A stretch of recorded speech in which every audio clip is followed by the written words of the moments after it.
Hi you guys. Welcome back to the channel. Welcome for those who are new to the channel. My name is fransica brackin. Welcome to the channel, you guys. Welcome. The Lord gave me this word, right? You guys, I'm not even gonna explain how He speaks to me, but He gave me this word, right? Through something that I saw, and He said, don't remember I spoke a word who was with me for a while. They will know I'd speak a word about not cutting off, don't sever it, right? And it was a relationship word, right? In which the Lord showed me someone chopping is like chopping off your own hand, right? And he say they're not cutting off their literal own hand, but mashing up a relationship, or severing a relationship, right? A perfectly good relationship. Ain't nothing wrong with the relationship or anything. It's not like diabetes when you say like, okay, something infected and you have to cut it off. It's not like it's a bad person, right? I'm just using the hand or severing a hand as showing to show that to give an example of a perfectly good relationship when because of trauma you cut it off, right? I had spoken a word and I'd spoken a word before. Who haven't gone check it out, right? It is saying don't cut it off, right? Don't mash up that perfectly good relationship, right? Because you past trauma you think is a bad relationship, right? This is how the enemy plays on your mind to use your fears against you to make you think, okay, there's a bad person, to make you mash up. It's like severing your own hand, a perfectly good hand, right? To make you mash up your home, right? The Lord give me this next word, and it's something similar to that, right? He said, don't allow them, don't make them make you, don't make them cut it off, don't make them cut it off, meaning it's not you now that is going to mash up that your relationship, but it is an outside person. It is someone on the outside that wants to sever that relationship, that wants to mash it up. It's like, yeah, cut off your hand, that wants to mash up your relationship, that wants to cut off your hand. Remember it was said in the Bible it was said, if your right hand and your left hand offended you, right? So Christ cut it off. So Christ oftentimes use persons that is closest to you, members of your family or your spouse or whatever, as examples of like your right hand or your left hand, right? So you say, for this, do not sever it. This is how individuals will try to make you cut off, or will try to cut off that relationship, try to make you leave that person. They do it through various reasons or whatever, various things, try to make it look like, okay, this person is unfaithful, or this person is doing this, or this person is doing that. They do it through various amount of things. And if you do not have the eyes to see it, like for instance, they will know that you don't like something, and they will do that around to make it look like, okay, this person is not worthy of you, cut it off, or wherever it is, or this person is cheating, or this person is doing this, or this person is doing that.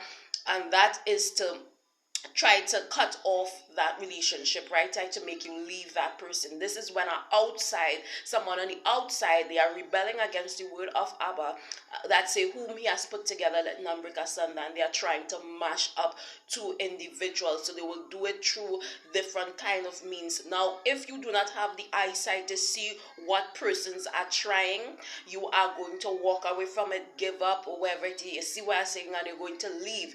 But if you have the eyesight to know what they are trying, this is why the enemy goes hard against the Lord's anointed. Because why? We are the ones that can see the left from the right, see everything that they're trying. We are the ones that can see it.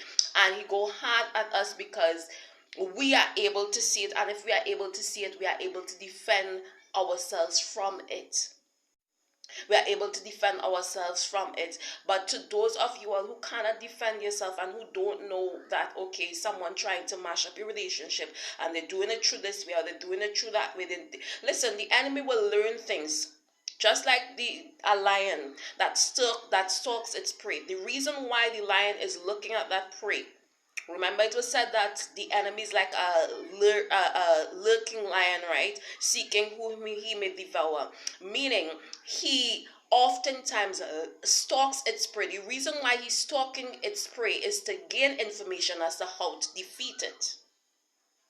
For some of you all, the reason why your enemy wants to gain access to your life, want to know everything about you, because sometimes they're like, oh, wait, it's so important about me. Why they doing this? Why they eavesdropping? Why they going out of their way to make sure to find out so much of things? But why are they doing this? Because they are studying studying you to see what is your weakness, what is your strength, so that they can use that against you. If your weakness is, okay, this person is doing this and I don't like that, I'm going to leave that person for this, or whatever it is, they are going to use it against you. If your weakness is that, or is something else, they are going to use it against you. And if you do not have the eyes to see what the enemy is trying, you are going to allow them to cut off a perfectly good relationship. You're going to leave someone that the Lord say, it could be just have patience, or just have this with them, or whatever it is. But the enemy is going to try to wear you out of your patience, and try to cause this, and try to is when they're trying to obstruct what is the Lord's intention, is they are rebelling against what the Lord has said that is yours, right? And if you do not have the eyesight, you're gonna fall prey to this trap. You're gonna break up. You see what I'm saying? And you're gonna break up this relationship, and you're gonna go when it is somebody else that caused you to sever it. If that person did not know that information about you or your spouse, that there's all the weakness, days where you don't like, days where he don't like, and don't do that, or they're gonna leave, or whatever it is, guess what? If that person did not know that information, you would have been able to battle it out. But now they know certain things about you, or guess what is going to happen? They are going to use that information to cause chaos, and to cause one of you all to leave, i.e. cutting off your hand or your leg, cutting off something that is perfectly good. He said, do not allow them to sever that thing. Don't make anyone make you cut it off. I don't know who this word is for. Stay blessed, stay strong. Remember, Jesus Christ, the King of Kings, love you, and I love you, right? And as he gave me the reason why he tell me it, because I'm the one who, unfortunately or fortunately, the Lord have given wisdom, so I can teach you guys your left from your right. It was said that we are the light of the house, right? And it's a reason why the Lord put us up high, so everyone else can see their way, right? The reason why he have given me this channel, and to be able to speak to you guys, so you can know what the enemy is trying, so you won't fall protect, right? Stay blessed, stay strong. Whoever is experiencing this, just the Lord said, do not sever it. They are trying to sever your hand, right? Stay blessed, stay strong. Bye, guys.